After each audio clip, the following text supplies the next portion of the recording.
Well, Jesse's working on the gas tank. Let's get into some CC math, shall we? So, this says it's a 208 cc. That says that it is a 212 cc. Now, if we look here, we can see 70 by 55. And if we look here, we can see 70 by 55. Somebody messed up somewhere in the math. So right now I'm going to overlay some cylinder math for you. And if this is a 55 by 70, that's actually a 212 cc. So we got to figure out why it is that they decided to label it a 208 cc. Hi guys, Redneck Computer Geek here, and the giggling nervous person next to me is Jesse, my better half. I have said for years that one of the best things about the Duromax engines and just engines of this nature is that somebody that has never torn apart an engine or put one together easily should be able to do it. And this Duromax is a prime example of that. Basically, the entire engine is 8, 10 millimeter, and 13, but in usual typical woman fashion, I don't like that math. Jesse told me it should have been a 12 for the exhaust, so that it's 8, 10, 12 because woman. But anyways, the other side of the woman aspect of this is we need to find out what aftermarket connecting rod is going to work for this engine, because Jesse is currently putting up with our entire living room filled with $2,000 worth of Let's Go mini bike drag racing parts. That's a lot of money. It is a lot of money. But if you look at the table, the one part missing is a connecting rod. There is not an aftermarket connecting rod in any of those parts, and that is a critical part. And the reason being is because nobody seems to really list what in the hell fits. So you're going to tear it apart. We're going to find out what fits using my cheat sheet of ARC compatibility. And bad math. And bad math. Okay. And then go from there. Okay. Okay. So, what do you want to take apart first? Do you even know what any of these parts are called? I think that's a gas tank. Yes, that's a gas tank. Good job. Okay. Yep. Should rip right straight up. There we go. Yep. I didn't break it, did I? Nope, you didn't break anything. Don't worry about if you break it. We got plenty of extra parts. Okay, so that's interesting. It has the spot to put the bolt in, but there's no bolt in it. That doesn't line up. Yeah, it didn't line up either. Okay, so grab this and pop these two 10 millimeters off. And I'll come around to the other side. There you go. Okay, so this is your gas. Whoops, I'll wait for you to... Alright, this is your gas. So you got to set that over that direction. Yep, and set the choke lever the same direction. Now the whole box pulls straight out. And there's going to be a hose connected into the valve cover, and just go ahead and pull it off. Yep, give it a yank. It'll come off. Unless I'm wrong. No, there's wire hooked around this thing. Oh. Oh, you know what? This has a carbon canister on it, and that's why that is not coming off as nice as they usually do. Alright, let's see if this stupid carbon canister will pop off. We don't need this thing anyway, it's going on a mini bike. Okay. Grab this nub and give this a yank. That's your spark plug wire. There you go. Now see if the box will come off.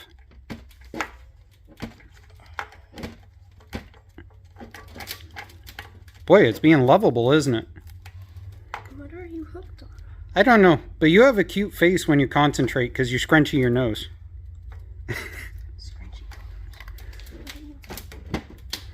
What are we hooked on? Yep, it's this hose right here. So you got to pull this out of the valve cover. Grab this hose and just rip it right out of there. Out of here? Yep. Or off the box, whichever one works easier. They wanted to make sure it stayed. There you go. They wanted to test Jesse's limits. There we go. Okay, so this right here, we're just going to end up slicing off. So I'll go grab a pair of cutters and we're just going to cut that right there and remove it. So at this point, you can start on the gas tank. Adding a quick side note here, Jesse and I figured out that you basically have to use an 8mm wrench on this, or you have to use a very thin 8mm socket on an extension, because it ends up interfering with the throttle plate. So she's going to take that off, we're going to pop the two 10mm off, and then get on to the next part. I do this on all of the engine teardowns. Jesse was asking what's up with the red marks. I mark where the factory spring locations were on everything when I go to take it apart. That way, if I don't happen to remember, or there are weird holes like this one has, where why are there 5 when they only needed 1 location, you don't have to think about it, you don't have to play around with it. One thing I will say about Duromax is whatever the hose material is that they choose to use for fuel line has the ability of God to hold on. It just does not want to come loose. I don't know what they chose for fuel line, but it is different than a lot of others and is horrible to get off. But that's a good thing in the long term. Okay, now it's off the hose. Okay, so what you have to do is see this rod and see that notch? As you pull the carburetor out, that rod is going to line up with the notch and lift up. There you go. And then the spring you have to curl around and undo. There you go. And if everything is undone, you now have a carburetor in your hands. Is that the first carburetor you've ever disassembled off of an engine? Yeah. Yeah, see? There you go. Okay, so now we're going to pull the throttle plate off because we're going to be taking the head off of this. And the throttle plate on these actually goes from here to here and it binds across from block to head. You'll take off this one too? No, this one here you actually loosen up in order to loosen your throttle linkage here, which is tight as hell from factory. So, yep, that's an 8mm. Nope, pulling towards you. Towards me? Yep, there you go. Okay. So we're going to take the throttle linkage off, which is why we marked this, because when you go to lift this off, you're going to undo it from here and set it aside. Okay. Now, this spring only has one location it can potentially bind to in underneath the handle, so we're not going to worry about whether we have to mark it or not, because there's only one place it can go. There we go. Cool. Good job. Now, at this point, I'm going to have Jesse pull the side cover off. And the reason is because Duromax has this weird little D-shaped pull start here. And it has, can I move your hand? It has a provision to put the pull start down here. And the reason why Duromax did that is because on something like a mini bike, if we come around and look on the other side of this blown up GX160, a GX160 is clockable in order to be able to put this handle wherever you want it. But what Duromax did was they put the handle going this way and they put the handle going this way. So we've got to see if we can actually clock it to that side and what it takes to do it. I forgot that Duromax has the on-off kill switch built into the side cover itself. So before you can get the side cover off, you've got to undo, what is it, an 8mm? Yep. Okay. Got to undo the oil safety switch 8mm. Most of them have been 8s. Most have been 8s? Yep. Okay. And then you're going to have a pull plug right here. And while we're here, we'll point this out. So if you decide you don't care about this oil kill on your setup, which if you're building a mini bike or anything like that, that's part of the reason why I like these setups, is all you do is just unplug this wire right here, give that a tug, yank it out of there. Put some manly muscles into it. Bite me. Why is it not undoing? I don't know. It should just undo. It wasn't. It wasn't. Okay. What do you want me to... So grab that wire. I did. Grab this wire. Give it a yank. Man. There. Whoa. Ow. Oh. You broke it. You told me to pull. Why did that not come apart? I don't know. You told me to pull. Don't start crying. It's only a wire. I love you. It's okay. You don't have to cry. I told you to pull on it. You didn't break anything. It's okay. You don't have to cry. I love you. Jesse's easily upsettable today. John has not been feeling good, and Jesse is kind of filling in for John on this video, but we've wanted to do some engine videos together anyway. But he's not feeling good. He's actually watching Jethro because he doesn't feel good, and so she's just really worried, and she knows that John normally does these videos with me, and she's just nervous. It's okay. Anyways, so there, we removed the kill switch. If you want to maintain the kill switch and you don't have a Jesse that breaks everything, what you do is you unplug this, then you unplug this, and you plug these two together, and then that gives you a toggle that bypasses this bunch of stupidity that's inside the engine. That one came apart correctly. What the heck? Yeah, I just realized that too. Why didn't you do that one first? That would have been motivational if you did that one first, and then you would have been all rip-roaring to do the other one. I was hulking. Yeah, you were... See, there. Okay, so anyways, so now if we connect this to this, we would have our kill tether that works. You're just gun-ho that you're going to figure it out, aren't you? They soldered it. No, that's not soldered. It's crimped right there. If you take that and pull against it, it should pop. So you rip the wiring out. Why are you destroying everything? Maybe you are a good John replacement. He destroys everything too. It's what it did. I was holding that. Yeah. It doesn't want to let go. They made the connector too good. Yes. Okay. So rotating this thing around to be on the other pole thing has been a lesson in relationship therapy and working together. But it did just pull out, rotate around. You have to hold it in place using some needle nose pliers. Jesse's going to go and tie a knot in it with the tiny hands of doom. There you go. And now, if you put it in the end of there. Did you tie a knot so big it won't fit now? No, I tied a knot so big it won't come out. Oh. Alright, so now, if we let go, there. We've got a pull cord that's where it's supposed to be. Alright, let's go take a look at what that's going to look like over on the mini bike that it's going on. So, that's going to put it clocked at... That's still not a very good position to have it clocked, but I think that's better than having it come out the front. We may or may not have to find out if the bolt pattern for a GX200 will fit a Duromax side cover at some point. Me and my OCD. Alright, Jesse and I couldn't leave it alone. We had to try it. So we grabbed a GX200 side cover. These are actually reproductions made by Carburetor. I really like these. They're very strong. But it does line up with the bolt hole there, there, and there. So it's not a 3 triangle pattern like normal. It's 1 here and 2 up top.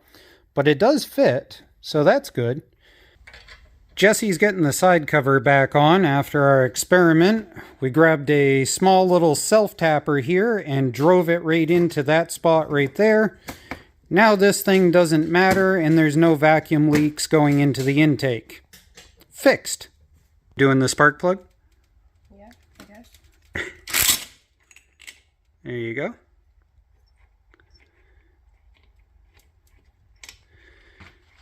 This is my favorite dumb redneck tool. This is a Duromax spark plug wrench that I got probably 10 years ago, and I slammed a socket into it, spot welded it in place, and I've been using it ever since. I love that thing. I think that was one of my best dumb redneck ideas ever. So grab an 8mm and pop the valve cover off, and let's take a look at what those look like. We know this is probably going to be just regular rockers based on what we've seen for kits that are available on NR Racing. Yep, there's going to be a quart gasket underneath. There we go. And yeah, just regular standard rockers, nothing special, so that's good. It's a 12. Yes, it's a 12. You're happy. Now there's 8, 10, and 12. The exhaust had to be a 13 just to make it hard on you.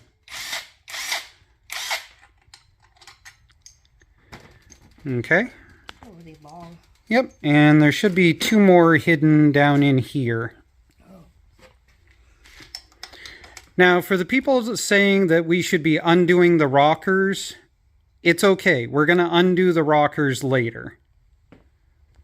Don't worry about it.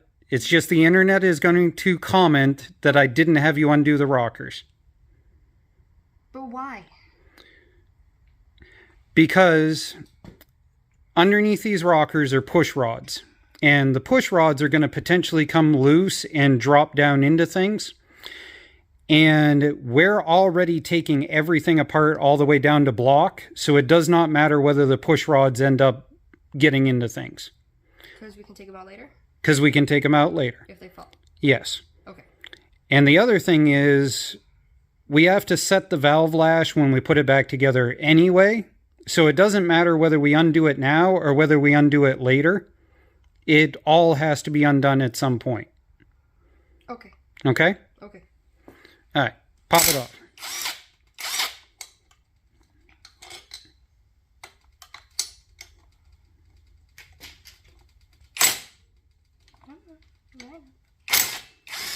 Oh, that came loose.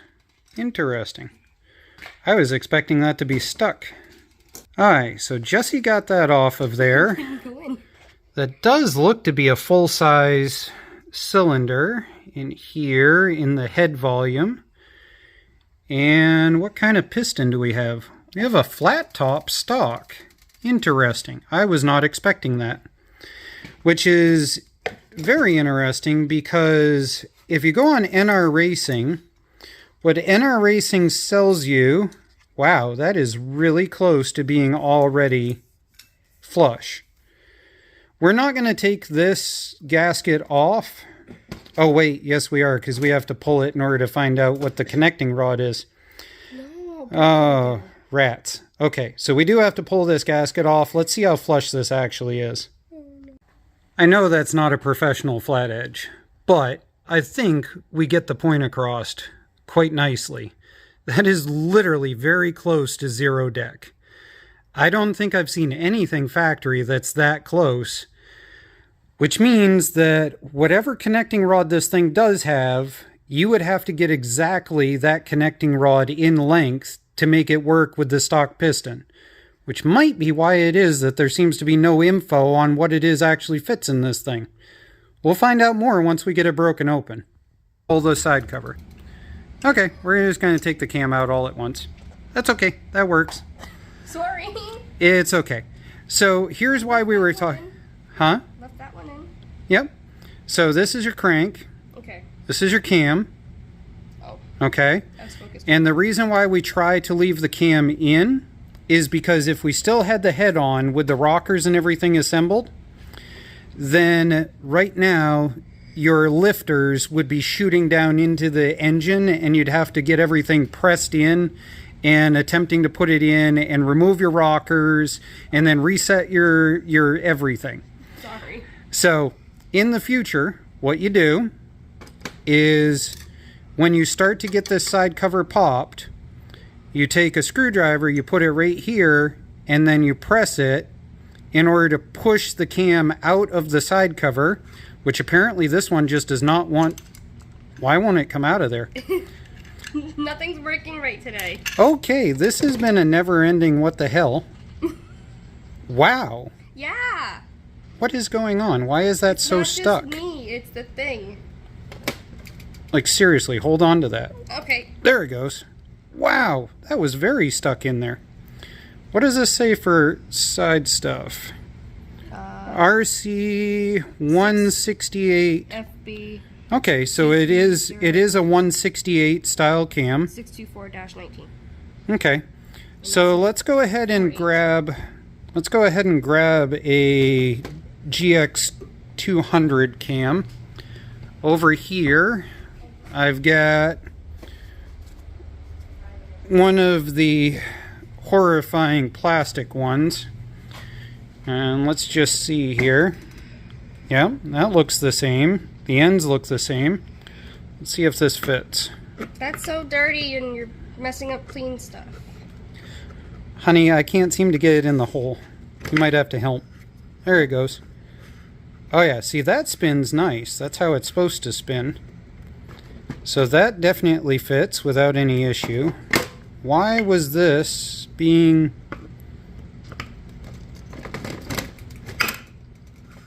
Oh, now it spins. What the hell was going on? Okay, that's confusing. Airlocked?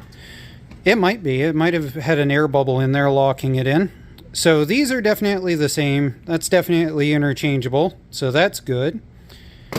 But that's not why we're into this video. We're into this video because we need that out of there. You're not done yet. I get to punish you further.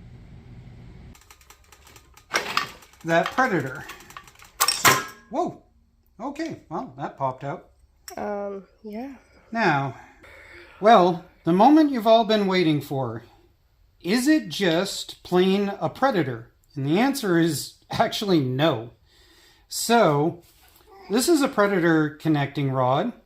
This is the connecting rod that came out of the Duromax. And here's the interesting thing. The piston for the Predator fits perfectly. Bounces around, it's happy. But at the end of the day, this flat top piston that came out of the 208 is actually a better design if you're going racing. So we're going to keep this and we're going to run this. Now, when it comes to the wrist pin size, a Predator 212 uses the exact same wrist pin as a GX200 or most of your Honda clones. So if I take my wrist pin and I slide it in there, that's interesting. But it fits there. But it doesn't fit there. So I grab my other wrist pin, and that one fits. That's because this wrist pin is a Ducar wrist pin, and this wrist pin is a GX. So a GX and a Predator 212 wrist pin will fit into a Ducar rod, but it'll rattle. But a Ducar wrist pin will only fit in a Ducar. So, what that tells us is that at the end of the day, this is a Ducar rod with a 1.8 on the crank and a 0.716 on the pin. And so what that tells us is that my prediction was correct, and we need an ARC racing rod for a Ducar model number 6773, maybe. Here's the maybe. I need to run some more math because the ARC rod is a 3.308 and a stock Ducar rod is a 3.303. Yeah, we're going to have to just order one and try it and see what happens. The real reality is we have tons of meat on there. We might just have to shave the top of the piston in order to make it fit. Ending thoughts. I know the video's a tad bit all over the place, but that's on purpose because we were trying to figure out what in the hell fits when there's no info out there. But actually, there is info out there. And I wanted to say a big thank you to NR Racing. I actually got one of the shirts in order to be able to represent them because they're the only company that actually sells a Stage 1, Stage 2, Stage 3, and Stage 4 kit for this particular engine. But the reason we did this video was because I could not understand why it is in their Stage 3 kit that they converted you over to using a Honda GX200 style rod with a 70 over flat top piston when I could tell from aftermarket photos that I had seen of these engines, they already came with a flat top piston. So why would NR Racing sell you a flat top piston when it already had one?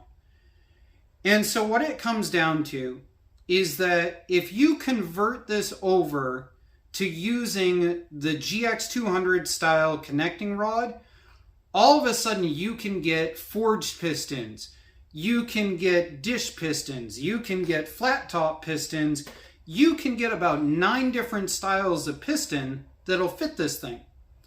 But if you stay with the flat top piston that came in it, using the correct connecting rod in order to replace the one that came in it, this is a do-car pin, which means that you literally basically only have this as your only option.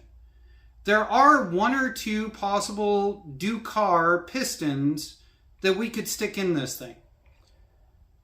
And maybe we will. Maybe we will play with that idea. But that makes a lot more sense why NR Racing Stage 3 kit does not come with a do-car connecting rod. It comes with a GX200 connecting rod along with a flat top Predator 212 piston in order to convert it over, and then you have tons of things that you can use. Thanks for watching the video. I know it was a little bit all over the place, but we had fun working on it. It's a family atmosphere in this channel, and Jesse's been wanting to get into doing engines and helping me with the drag racing stuff, a little more hands-on. And who knows, maybe at some point she'll build her own engine for a mini bike and go drag racing with me. Currently, the eyes behind the camera are about the size of a saucer because Jessie is horrifyingly afraid of going fast. But she likes the mini bike idea. Have fun, guys.